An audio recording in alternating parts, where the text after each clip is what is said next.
0 Robux, level 2300, comment j'ai fait?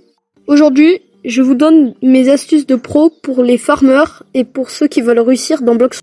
Déjà, comment obtenir un Bouddha?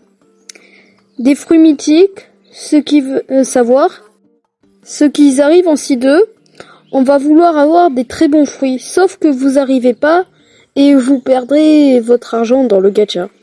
Ça sert strictement à rien. Arrêtez de dépenser votre argent sur des gachas. Je vous conseille de garder votre argent en farmant et ensuite en trouvant dans la boutique le Bouddha. Le Bouddha, il vous sera super utile pour le farm. Ce que je vous conseille comme style de combat pour les Bouddhas.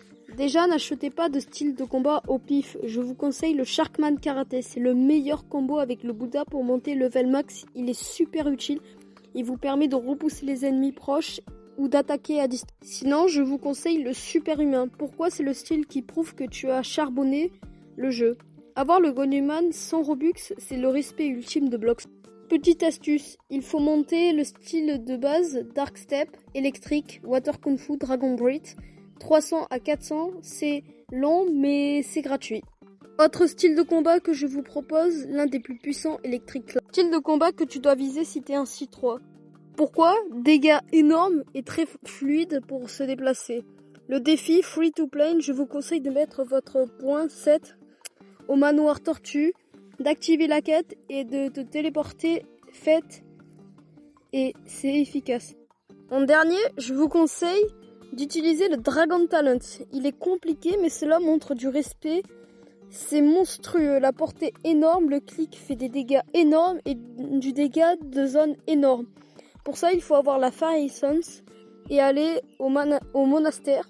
Je l'ai eu sans Robux, juste en farmant les os. Pour les Siens qui se disent qu'est-ce que je dois avoir si j'ai Bouddha ou Light, les meilleurs pour farm. Pour les marins, utilisez soit Light ou si vous avez Bouddha, les styles de combat comme Aqua Kung Fu sera utile, ou pour les épées, prenez le saber de la quête de Shanks.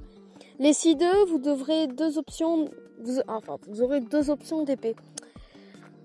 Vous aurez la Manite Blade, qui est l'épée de minuit, qu'il faudra avoir sans ectoplasme. Ou sinon, vous avez la Rangoku, qui se joue avec la chance, mais qui est très bonne. Pour les C3, je vous propose, comme moi, Emna. Elle est super utile, free to play. En plus, ça demande pas beaucoup de temps. Enfin, si, c'est énorme. Enfin, c'est pas comme le Cursed Dual Katana, qui est beaucoup plus compliqué.